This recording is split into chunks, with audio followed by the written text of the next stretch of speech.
Today I share with you how to make a perfect bread for the family. This time around, you don't need to be thinking where they sell bread when you can easily get this done by yourself.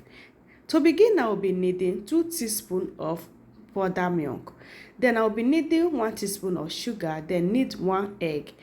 After adding that, I will be adding 1 teaspoon of instant dry yeast. On this pan, I will be adding warm water. So I just get the water to warm like this and then turn that back inside the bowl and mix together. You don't have to let the water to boil, you just have to get warm and it's ready to use. I just mix everything together. I have something like this. What I do now is to add in 2 cups of flour, but first of all I will be adding 1 cup, then first of all stream it and get it mixed. After streaming it, I will be adding this teaspoon of salt. Just half teaspoon of salt and mix together. I'll just take my spatula and mix the batter until I have something like this. So what I do now is to add in the remaining 1 cup of flour. So this completely 2 cups. So I make use of 2 cups of flour. Then after streaming it, I will just mix that together. So before you proceed, try to get that stream in case you have any dirty which is not going to be needed. So try to stream your flour before you proceed. I'll just take out my spatula, then use my hand to get that mix very well. Now I'll be adding a little bit of butter and then keep on mixing.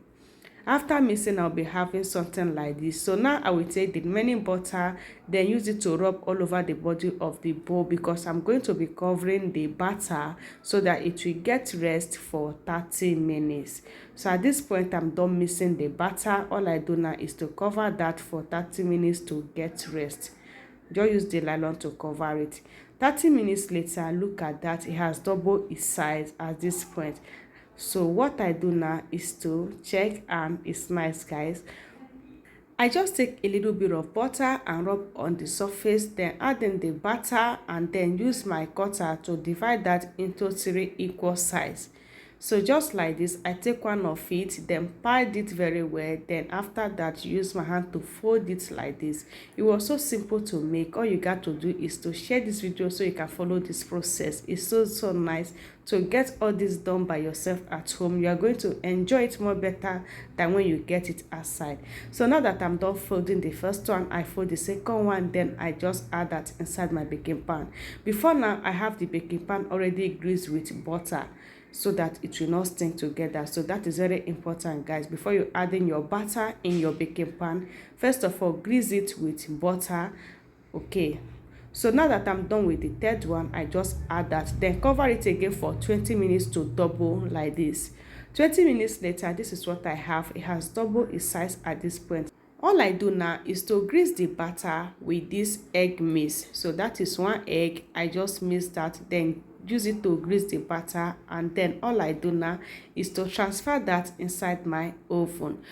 I will just set my oven, then get this bake for 50 minutes. 50 minutes of baking, this is what I have. At this point, it bakes so nice and it cooks so amazing. I just bring it out and my people, it was so mouth-watering, so delicious. It sent so nice. So guys, look at that. All you got to do, guys, is to share this video and follow this process. You don't need to stress yourself anymore. Just get this done. Your children, everyone around you is going to appreciate you when you get this done for them to enjoy. I love you guys. In my next one, please share. Bye bye.